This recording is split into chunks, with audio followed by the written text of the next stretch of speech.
हाँ, मैंने आपको होस्ट बना दिया इसके अंदर। जी ठीक सर, है, रिकॉर्डिंग ऑन है। ठीक है। अच्छा, स्कोर्स में बता रहा था जब आप डिस्कनेक्ट हो गए थे। ठीक है, ओवरऑल क्लास का जो एवरेज आया है दैट इज 6.1। ठीक है, उसका रीजन कम होने का जो है वो ये है कि अली और एमन जो है वो डिस्कनेक्ट हो गए थे, तो उनके मार्क्स नहीं आए, बट ओवरऑल एवरेज है उसका पार्ट बनेंगे वो लोग। आई हैव रेटेड हिम 8 की मैंने एक्सप्लेनेशन दे दी थी। ओवरऑल जो स्कोर बना है दैट इज 7.0। ठीक है, और अफवान का जो बना था वो 7.3 बना था। ठीक है, okay. Next in line I have Sabir. Sabir, आप प्रेजेंट कर रहे हैं अभी फॉरन से? जी सर, बिल्कुल, एक सेकंड में। जी Sabir, all the best, thank you.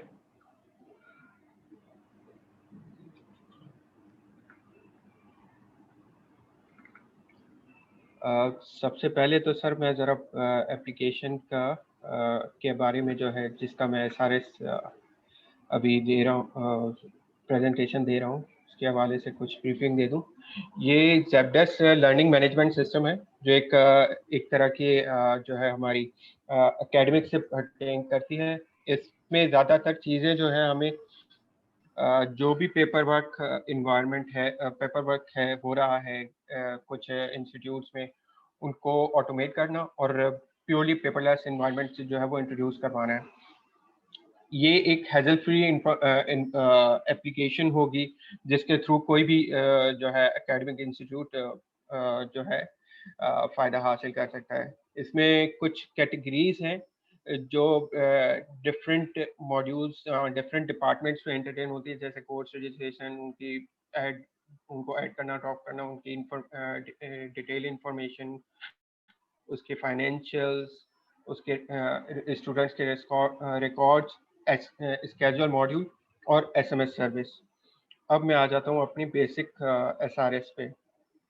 तो ये मैंने IEEE का फॉर्मेट जो है मैंने फॉलो किया है, और इसमें मेरा जो टेबल ऑफ कंटेंट है वो 5 चैप्टर्स पर मुश्तमिल है। पहला चैप्टर मेरा introduction, overall description, external interface requirement, system feature और अदर नॉन फंक्शनल रिक्वायरमेंट। ये मेरी रिवीजन वो हिस्ट्री आपका, है। हाँ, वो आपने शायद प्रेजेंट नहीं किया हुआ, उसको जरा प्रेजेंट कर दीजिए। अभी सिर्फ आपकी प्रेजेंटेशन नजर आ रही है। सॉरी गोल नजर आ रहे हैं, सिर्फ गोल। सॉरी।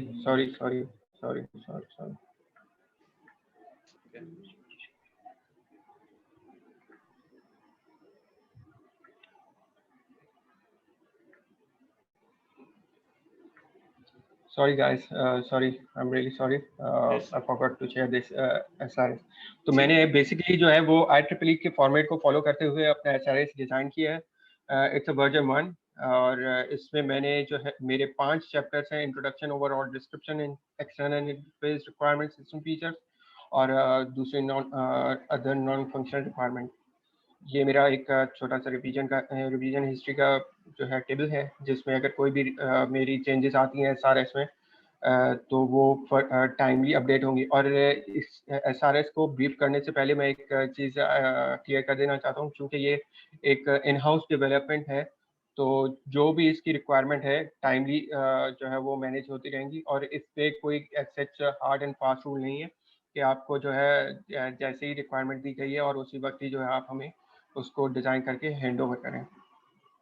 तो पहले मैं आता हूँ इंट्रोडक्शन में। मेरा इस SRS का मकसद ये है कि एक ऐसा ऑनलाइन सिस्टम जो है वो प्रोवाइड करना जिसमें हमारी जितनी भी कोर्सेज के हवाले से क्यूरीज हैं वो मैनेज हो रही हों, उसके तमाम फंक्शनल और नॉन फंक्शनल एस्पेक्ट्स कवर हो रहे हों, और उनकी उसके बाद मैं आता हूँ अपने डॉक्यूमेंटेशन कन्वेंशन पे।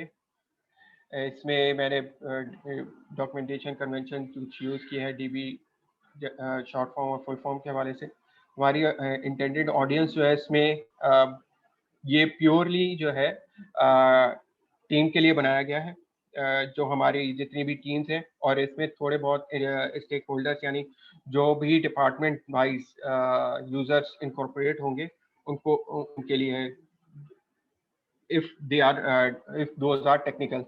तो ये उनको टारगेट करते हुए एक SRS बनाया गया है।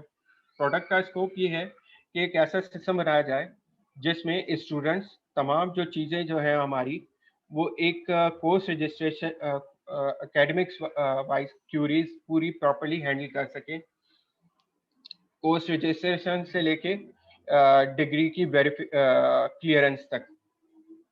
इसमें रेफरेंसेस मैंने प्रोजेक्ट का दिया, एक लिंक है ज़ैबडेस्क की एक एप्लीकेशन है ज़ैबडेस्क के नाम से, वो एज ए रेफरेंस मैंने दी है। ओवरऑल इसमें हमारे पास प्रोडक्ट का perspective, learning management system, course की रजिस्ट्रेशन, रिकॉर्ड कीपिंग और फाइनेंशियल, यानी कोर्स की रजिस्ट्रेशन जो स्टूडेंट परफॉर्म कर रहा होगा वो, रिकॉर्ड कीपिंग जो स्टूडेंट्स की सारी डिटेल्स होंगी वो, और फाइनेंशियली जो भी स्टूडेंट की फीस सेमेस्टर वाइज जनरेट होती है वो।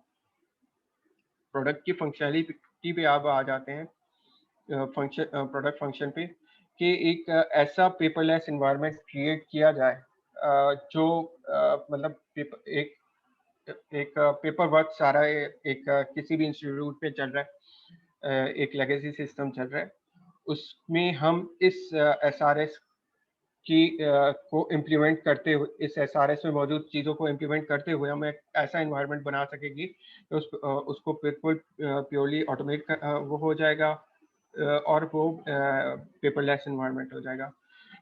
फैकल्टी कोर्स वाइज चीज़ों को देख रही होगी, जबकि स्टूडेंट्स जो है वो इस एक स्टडी पर्पस के लिए आ रहे होंगे कोर्स वाइज रजिस्ट्रेशन में, और फीस की पेमेंट के हवाले से उनका इस एप्लीकेशन के साथ इंटरेक्शन होगा। यूज़र क्लासेस के एंड कैरेक्टरिस्टिक्स की बात की जाए तो इसमें यूज़र्स काफ़ी सारे हैं, स्टूडेंट्स हैं, फैकल्टी हैं, हमारा रिकॉर्ड है, रिकॉर्ड डिपार्टमेंट है, और HR डिपार्टमेंट, एंड देन जो है हमारा प्रोग्राम मैनेजर्स। तो कोर्स रजिस्ट्रेशन इसमें हमारे पास आती है, उसकी डी रजिस्ट्रेशन, कोर्सेज की स्केड्यूल अपडेट है, स्मार्ट मैनेजमेंट है और फाइनेंशियल है। स्मार्ट मैनेजमेंट मैंने यहाँ पे एक टर्म इसलिए यूज़ की है क्योंकि मोस्टली स्केड्यूल सिस्टम्स में कुछ इस तरह की क्यूरीज होती हैं कि समटाइम्स फैकल्टी जो है वो एक छुट्टी ले लेती हैं, या वो एक तरह से जो है वो क्लासेस जो है वो पोस्टपोन करवा देती हैं। तो स्मार्ट मैनेजमेंट उससे क्या कहता है, उस चीज़ को मैनेज करते हुए स्केड्यूल को अपडेट करता है कि ये फैकल्टी आज अवेलेबल नहीं है, इसकी जो नेक्स्ट डेट है वो ये है, अदरवाइज वो चीज़ मैन्युअली परफॉर्म की जाती है। तो अब मैं फाइनेंशियल पे आ जाता हूँ कि कोर्सेज जितने भी स्टूडेंट्स रजिस्टर कर रहे होते हैं, उनको उनमें एनरोल होते हैं, और उनकी सारी जो है, और उनके SMS जनरेट करना कि इनकी इतनी फीस हो गई है और इतनी फीस रहती है, मार्क्स की जो कैलकुलेशन होती है वो सारी जो है हमारी इस सिस्टम में मैनेज हो रही होती हैं।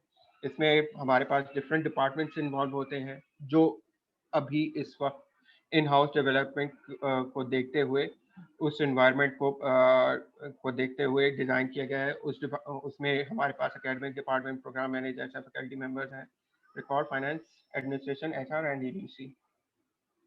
एकेडमिक डिपार्टमेंट हमारा एकेडमिकली सारी चीज़ों को देख रहा होता है, वो स्केड्यूल भी मैनेज कर रहा होता है। प्रोग्राम मैनेजर्स हमारे सारी फैकल्टी मेंबर्स को जो है मैनेज कर रहे होते हैं कि कौन सी फैकल्टी को कौन सा कोर्स असाइन करना है, और वो कोर्स क्या कौन सा कोर्स पढ़ाएगी, और फैकल्टीज क्या करती हैं, अपनी सारी जितनी भी कोर्स आउटलाइंस है वो जो है प्रॉपरली मैनेज कर रही होती है और अपलोड कर रही होती है टाइमली, और उसमें जितने भी अटेंडेंस और मार्क्स की जो ब्रेक डाउन होता है वो सारे उसमें अपडेट कर रहे होते हैं। एडमिनिस्ट्रेशन, रिकॉर्ड डिपार्टमेंट उसमें अपने सारे रिकॉर्ड्स के हवाले से चीज़ें अपडेट कर रहा होता है कि अगर स्टूडेंट आया है, उसने कोर्सेज पढ़े हैं, लिए हैं, और तो कितने उसने क्लियर किए हैं, कितने उसके रह गए हैं। तो फर्दर इस तरह से सारी चीज़ें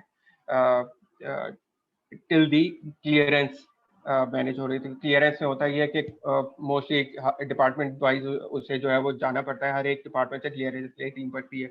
लेकिन इसमें होता ही है कि स्टूडेंट को जस्ट एक after completion of the graduation he or she has to raise a query or a request for the clearance, and उसके बाद जो है वो उसकी जो क्लियरेंस की क्यूरी जो है वो फर्दर डिपार्टमेंट वाइज स्विच हो रही होती है और उसको क्लियरेंस मिल जाती है और इन दी एंड उसको डिग्री भी मिल जाती है। फाइनेंस डिपार्टमेंट हमारा सारी जो भी फाइनेंशियली चीज़ों को देख रहा होता है। एडमिनिस्ट्रेशन मोस्टली जो हमारे कार्ड्स की प्रिंट आउट या उनको उनकी जो एंट्री होती है उस पर उनका फोकस होता है। एचआर मोस्टली जो है वो फैकल्टी मेंबर्स की जो पेमेंट होती है उनको मैनेज कर रहा होता है। और ईडीसी डिपार्टमेंट जो है वो फर्दर हमारी जितनी भी एलुमनाई के पार्ट होते हैं उसको जो है ईडीसी मैनेज कर रहा होता है। तो ये सारी जो है वो चीज़ें एक हमारे इस एसआरएस में मैंने इनको एक पार्ट बनाया है। और ऑपरेशनल वाइज अगर ऑपरेटिंग इन्वायरमेंट की मैं बात करूं तो ये एक सेंट्रलाइज है। Client server system environment Windows based application होगी ये। और एसक्यूएल सर्वर इसके लिए मैंने डेटाबेस एज अ डेटाबेस और यूज़ किया और एएसपी क्लासिक जो है वो यूज़ होगी फॉर द डेवलपमेंट। इसमें मोस्टली जितनी भी हमारी डिज़ाइन और इसकी इम्प्लीमेंटेशन होगी उसमें हम डेटाबेस से रिलेवेंट स्कीमास और कमांड जितनी भी क्यूरीज हैं वो हम मैनेज कर रहे होंगे। यूज़र डॉक्यूमेंटेशन में हमारे पास जो है वो एक अदर यूज़र मैनुअल होगा या एक के अलावा वीडियो ट्यूटोरियल भी होता है एप्लीकेशन को गाइड करने के लिए। अजम्पशन और डिपेंडेंसीज में जो है हमारे पास इस तरह का सिस्टम इस सिस्टम में हमारे पास कुछ रिक्वेस्ट आएंगी और उन रिक्वेस्ट के अगेंस्ट जो है हमारे पास रिस्पॉन्स जनरेट होगा। तो वो सारी जो है वो अजम्पशन एंड डिपेंडेंसी है। अगर हमारे पास रिक्वेस्ट नहीं आएगी तो ऑब्वियसली हमारा सिस्टम जो है वो रिस्पॉन्स ही करेगा। सेम एज डिपेंडेंसी हमारी ये भी है एक तरह से कि नंबर ऑफ यूज़र जो है वो मैक्सिमम लोड के साथ इस एप्लीकेशन को एक्सेस कर रहे हो। तो और हम आ जाते हैं अब एक्सटर्नल इंटरफेस रिक्वायरमेंट पे, जो मैंने अभी यूज़र इंटरफेस क्या जो है रिप्रेजेंट हो रहा होगा, आप लोग इस स्क्रीन पे आ रहा होगा कि इस तरह से एक यूज़र की लॉगिन स्क्रीन होगी और फर्दर जो है जो भी कोर्सेज उसने पढ़े होंगे या पढ़ने वाला होगा वो उसको शो हो रहे होंगे। अगर कोर्स रजिस्ट्रेशन पे जाता है तो इस तरह से उसके पास स्क्रीन आएंगी, इस तरह से वो जो है वो फर्दर ऑन मूव करेगा। और ये हमारे पास जो है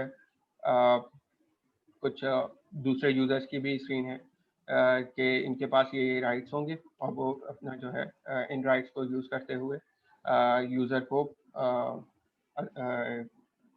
एक्सेस देगा। हार्डवेयर इंटरफेसेस में हमारे पास कुछ दो तीन सर्वर मशीन होंगी। इस दो तीन सर्वर मशीन में एक सर्वर मशीन हमारी लाइव होगी, जो डेटा से तीनों जो है वो हमारे डेटा सेंटर पे इंस्टॉल होंगे और दूसरा जो है वो एक क्लोन होगा, तीसरा जो है हमारा टेस्ट होगा।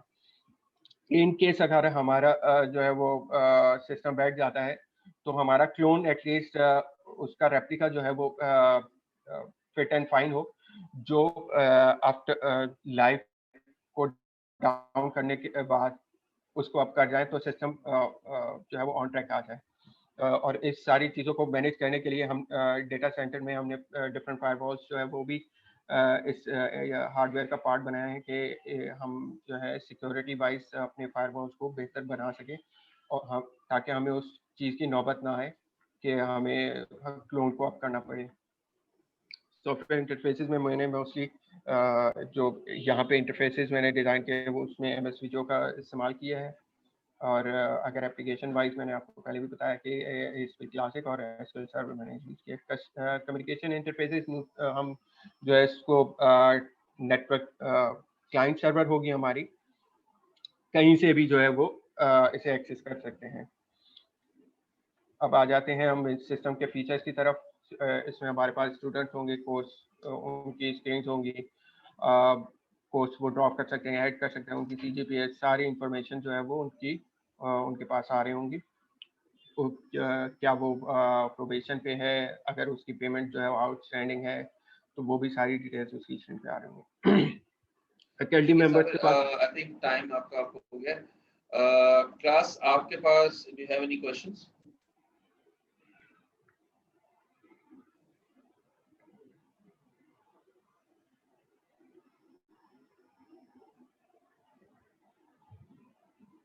क्लास आपके पास कोई क्वेश्चंस हैं for Sabir? No, sir, from my side. No, sir. ठीक है, अच्छा जी, let's jot down some marks. Okay, Afan आप अभी हैं?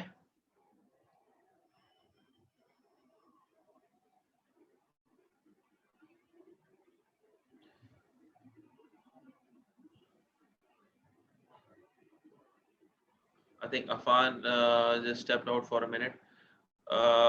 Meanwhile, बाकियों के मार्क्स मुझे बताइए कि आप लोग क्या स्कोर करते हैं. वकार? सर 9.5. सर इसने बहुत अच्छी बनाई थी और अच्छी तरीके से डिस्क्राइब भी की. ठीक है, 9.5. फौजिया? सर मैं 10 देना चाहूंगी. 10. आयशा? 10. एमन? 9.5. 9.5. उस्मान, काजी उस्मान? Sir, 9.5. अली? अली नहीं है. असद? सर 9.5. एमन हमने में ज्वाइन कर लिया? Yes sir. ठीक है एमन. ओके, और मैं आपको इसके ऊपर रेट करूंगा 9. उसका रीज़न ये है कि आपने ओवरऑल जो प्रेजेंटेशन थी वो आपने बना के एक्चुअल प्रेजेंटेशन फॉर्मेट के अंदर उसको लेकर आए थे. उसके बाद आपने पूरा उसका जो गेम प्लान होता है किसी प्रेजेंटेशन का, आप उसको लेके चले थे. So that's was a good part. और थोड़ा सा स्ट्रेस हो गया था, लेकिन बाकी एवरीथिंग वेंट वेल. तो आपका साबिर जो ओवरऑल स्कोर बनता है वो बनता है 8.1. अच्छा, अफान का है 7.8, वकार इज 7.4 और साबिर जो है उनका 8.1 बनता है. Okay, Fauzia you are next. आप अपनी प्रेजेंटेशन अपलोड कर लीजिए प्लीज.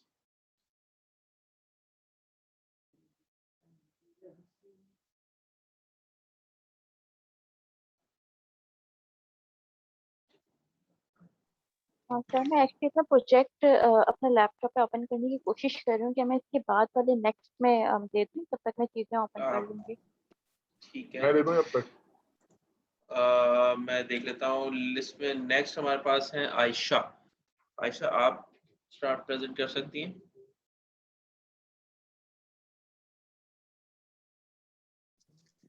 सर ठीक है, आप शुरू कर दीजिए.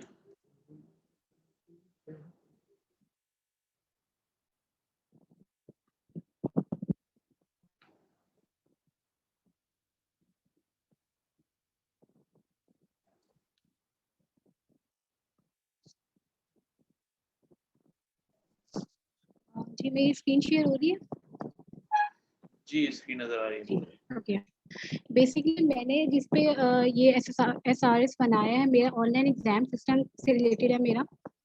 इसके अंदर डिफरेंट मॉड्यूल में मैंने डिस्कस किए हैं ऑनलाइन एग्जाम के थ्रू जो जो हमारे पास है. सबसे पहले तो हमारे पास टेबल ऑफ कंटेंट है. इसमें इंट्रोडक्शन है, पर्पस क्या है, मोटिवेशन वगैरह, ओवरव्यू ऑफ डॉक्यूमेंट है, ऑब्जेक्टिव एंड स्कोप्स है. देन ओवरऑल एक डिस्क्रिप्शन दे दी है. प्रोडक्ट्स है, प्रोडक्ट फंक्शन है, यूजर क्लासेस कौन से हैं, ऑपरेटिंग सिस्टम कौन सा यूजर है, डिज़ाइन उसका क्या होगा, user documentation and so on. Then description of project है. उसमें हम मतलब प्रोजेक्ट की डिटेल बता रहे हैं कि उस प्रोजेक्ट में हमारे पास बेसिकली कौन कौन से व्यूज वगैरह यूज हो रहे हैं, उसमें पार्ट कौन से है उस डॉक्यूमेंट प्रोजेक्ट में. देन मेथोडोलॉजी कौन सी यूज कर रही हूँ. देन उसके बाद सिस्टम फीचर्स हैं. देन मेरे पास है उसके सिस्टम फीचर्स में चले जाएंगे, फंक्शनल रिक्वायरमेंट्स हैं.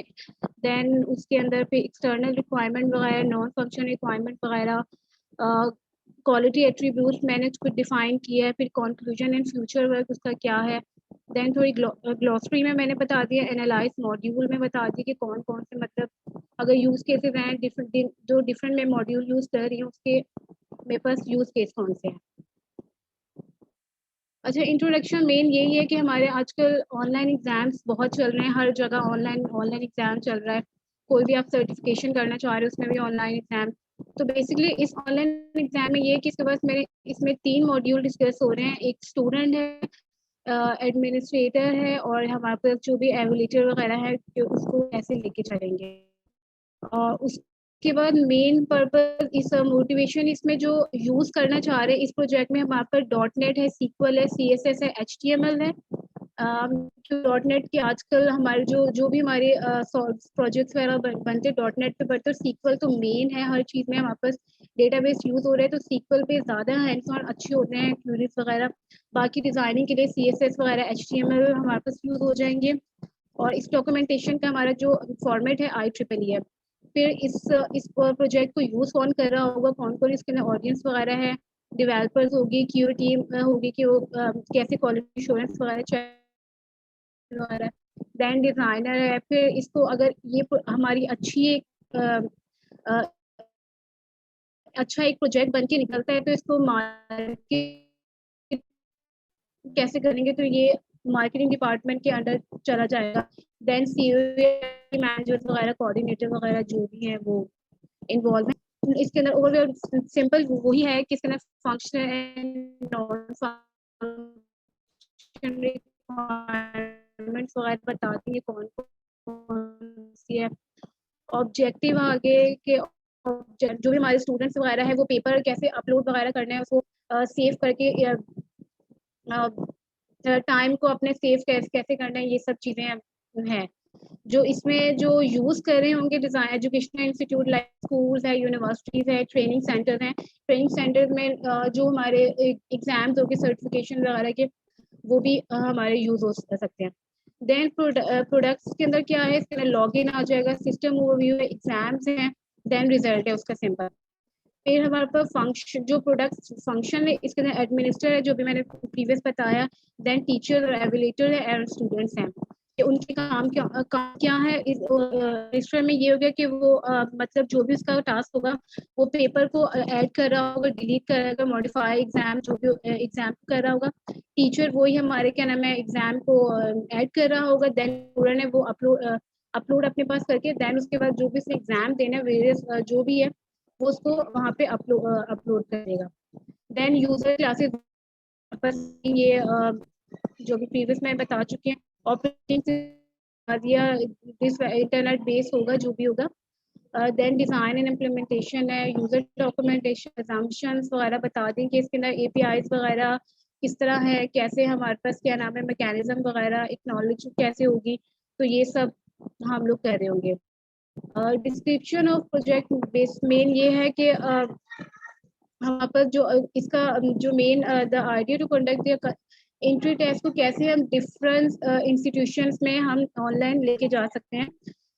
और आजकल तो बहुत ये इन है जो भी है। देन प्रोजेक्ट डिटेल है, एडमिनिस्ट्रेटर व्यू है, यूजर व्यू है। देन मेथोडोलॉजी जो इसके अंदर मेन यूज हो रही है डेवलपमेंट मेथोडोलॉजी यूज करना चाहूँगी। देन जो हमारे ट्रेडिशन आजकल वाटरफॉल तो अप्रोच बहुत ही यूज होती है, हर किसी ने ऑलमोस्ट यूज की हुई है। देन फंक्शन रिक्वायरमेंट में वापस चले गए, इसके डिस्क्रिप्शन बता दी कि हमारे पास ऑनलाइन एग्जाम हैंडल कौन कर रहा है, उसके अंदर स्टूडेंट है, एग्जाम स्टाफ है, और जो भी टीचर वगैरह है तो वो पेपर के अंदर में अपने अपलोड वगैरह करने की आ सकते हैं, तो उसको हैंडल हमने कैसे करना है ये यहाँ पे बता दिया टेक्निकल इश्यूज में कि उसको हम लोग हैंडल करने के लिए ये चीज़ें हम अपने पास यूज़ कर सकते हैं। नेक्स्ट मॉड्यूल है, देन हम आप उसी मॉड्यूल को स्टूडेंट है, एग्जाम है, एडमिनिस्ट्रेटर है। स्टूडेंट में वही मैंने अभी बताया था कि जो हमारे स्टूडेंट्स होंगे वो लॉग इन करेंगे, अपना एग्जाम डाउनलोड करेंगे, देन वो स्टार्ट करेंगे, फिर उसको फिनिश करके अपना अपलोड कर देंगे। देन एग्जाम में वही हमारे पास पेपर अपलोड कर देगा जो हमारे एवोल्यूटर्स वगैरह होंगे। एडमिनिस्ट्रेशन का काम यही होगा, add and delete different exams को वो हैंडल कर रहा होगा। देन ये एक्सटर्नल इंटरफेस है, इसके अंदर ये बता दें कि मेन यूजर इंटरफेस क्या होगा। रजिस्ट्रेशन स्क्रीन आ जाएगी, उसके बाद लॉगिन स्क्रीन है, देन एंट्री क्वेश्चंस आगे, एग्जाम डिटेल बता दी, देन रिजल्ट जो भी हमारे पास शो होगा ये वो आ जाएगा। हार्डवेयर इंटरफेस बता दिया, एंड देन हार्डवेयर में यही है जो हमारे पास प्रॉपर जो बहुत हाई रेजोल्यूशन का होगा वो एक्सेप्ट होगा, क्योंकि इसमें पेपर्स वगैरह बहुत ज़्यादा डिफरेंट कोर्सेज वगैरह के डिफरेंट सब्जेक्ट के होंगे। देन यहाँ पर सॉफ्टवेयर यही SQL server and C# use करिए। नॉन फंक्शनल में ये बता दिए परफॉर्मेंस है, सेफ्टी है, और हमारे पास है सिक्योरिटी भी लाजमी होगी इसके अंदर, कोई ना कोई और सॉफ्टवेयर क्वालिटी एट्रीब्यूट है कि इसके अंदर सिक्योरिटी कैसी है, रिलायबिलिटी कितनी है, सिस्टम की अवेलेबिलिटी कितनी है, मेंटेनेबिलिटी क्या है, पोर्टेबिलिटी क्या, इसमें कंक्लूड हो जाएगा। कंक्लूजन यही है कि बेसिकली हमने ऑनलाइन एग्जाम को पूरी दुनिया में या वर्ल्ड वाइड हम कैसे कंडक्ट कर रहे हैं, कैसे उसको यूज़ कर रहे हैं, कैसे हम उसकी पूरे सिस्टम को लेके चल रहे हैं, और फ्यूचर वर्क यही है कि काफ़ी यूजर फ्रेंडली है, हम इजीली मतलब कर सकते हैं। हाँ, इंटरनेट वगैरह की इशू है, लेकिन उसके लिए भी ऑल्टरनेट सोल्यूशन हमारे पास बहुत ज़्यादा होते हैं। फिर ग्लॉसरी में मेन शॉर्टकट बता दिए कि ये मेन है कि हमारे क्या नाम है, अपने सिस्टम प्रोजेक्ट का नाम बता दिया है, उसके बाद एडमिनिस्ट्रेशन की रिस्पॉन्सिबिलिटी क्या है एंड फैकल्टी वगैरह क्या है। उसके बाद ये कुछ जो तीनों मॉड्यूल थे, स्टूडेंट का, टीचर का और एडमिनिस्ट्रेटर का, ये उसका एक यूज केस बना दिया कि वो क्या क्या काम कर रहा होगा। स्टूडेंट आ रहे तो वो लॉग इन कर रहे हैं, एग्जाम रजिस्टर कर रहे हैं, view result exam, then sign up वगैरह, जो भी उसने अगर जो माई सर्टिफिकेशन होती है उसके लिए फीस वगैरह पे वगैरह करनी है तो वो अपने क्रेडिट कार्ड जिसके थ्रू भी करना हो तो वो अपने पे कर सकते हैं। देन ये टीचर का आगे वो लॉग इन करेगा, एग्जाम डेट वेन्यू वगैरह डिसाइड करेगा, और अपना जो भी इसका पेपर होगा वो करके देन उसको साइन अप कर देगा। एडमिनिस्ट्रेटर का काम वो ये लॉग इन कर रहा है, वो मैनेज पूरे सिस्टम को कर रहा है, उसके बाद ऐड क्यूए क्वेश्चन आंसरिंग वगैरह है, दैट्स इट। एंड ओवरऑल हमारा यूज केस पूरा इस तरह आ जाएगा कि ये क्या क्या हमारे काम एडमिनिस्ट्रेटर है, स्टूडेंट है, टीचर है, एवरेटर है। देन ये कुछ मैंने ये इवेंट्स डिस्क्राइब किए हैं, ट्रिगर्स वगैरह को यूज करते हुए एडमिनिस्ट्रेट क्या कर रहा है, उसका रिस्पॉन्स कैसे आएगा। देन उसके स्टेट बता दिए कि लॉगिन कैसे है, क्यूए वगैरह क्रिएट कंप्लीटेड, ये इसका स्टेट आ गए, ये बता दिया। तीनों मॉड्यूल के लिए ये एक मैंने इवेंट्स क्रिएट कर दिए कि ये ट्रिगर्स जो भी है टीचर, स्टूडेंट और एडमिनिस्ट्रेटर, दैट्स इट। ठीक है, thank you so much. Any questions Ayesha के लिए?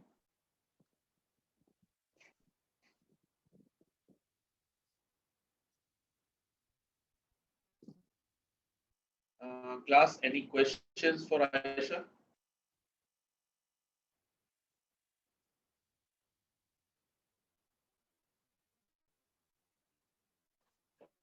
ठीक है, आयशा आपसे कुछ सवाल नहीं पूछना चाह रहा, आपने शायद डराया हुआ है तो क्या क्या किस तरह कुछ सिलसिला है भारत? अच्छा, अफान ने हमें वापस ज्वाइन कर लिया है या अभी नहीं किया है? Okay, Waqar, marks please.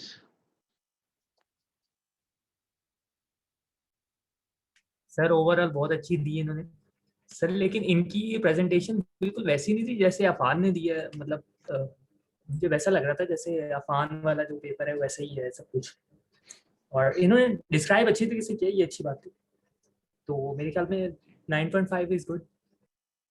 ठीक है, आयशा इस सवाल का क्या जवाब है अफान का? इस सवाल का सर, मैं इस सवाल का कोई क्योंकि मैं नहीं जानती अफान ने क्या दिया था, उन्होंने क्या बनाया, मैं मुझे बिल्कुल नहीं पता थी। प्रीवियसली सर ये रिपोर्ट मैं पहले ऑलरेडी बना चुकी थी, एक और कोर्स में मैंने यूज की थी, तो मैं इसी को लेके चली हूँ। और मैं कुछ कह, क्योंकि इस पे मैंने काफी टाइम लगाया था, पिछले 1 साल पहले ही मैंने रिपोर्ट पूरी बनाई थी अपने एक कोर्स के लिए, तो मैंने इसी को थोड़ा चेंज करके तो मैंने ये डिलीवर कर दी। और मुझे अफान का लिटरली नहीं पता था कि अफान ने क्या बनाई है। चलो कोई ऐसी बात नहीं है। तो मैंने देखी अच्छा, है तो साबिर, जी sir. Marks please. Sir 10। Fauzia,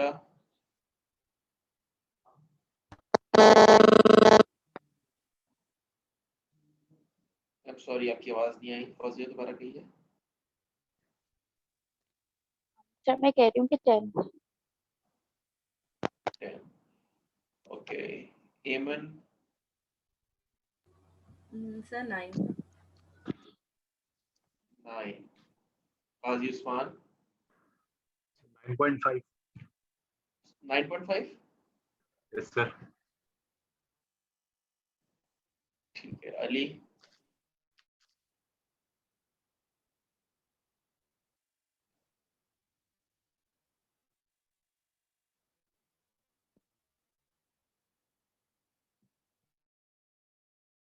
okay Ali disconnected है असद सर 9. हाय ठीक है कोई रह तो नहीं गया है? सर 9.5 उसामा सामा ओके होल्ड करें जी सामा आपको मैंने ऐड नहीं किया हुआ है, रुक जाइए सामा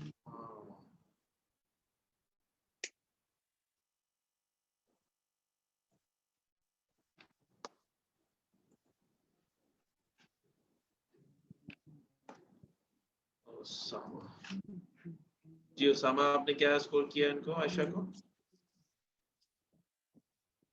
सर डॉक्यूमेंटेशन अच्छी थी, मतलब सर प्रेजेंटेशन अच्छी बनाई थी तो 9.5 फॉर दिस, मतलब 9.5 देना चाहते हैं आप ठीक है 9.5 ठीक है ओके अच्छा मैं आयशा आपका स्कोर करूंगा 7.5 उसका रीजन ये था कि थोड़ी प्रेजेंटेशन ड्राई थी मतलब एंगेजमेंट एलिमेंट जो है ना मुझे थोड़ा सा कम लग रहा था आपकी साइड से तो कंटेंट पॉइंट ऑफ व्यू से बिल्कुल सही है कंटेंट में कोई प्रॉब्लम नहीं है हाउएवर प्रेजेंटेशन स्टाइल जो है ना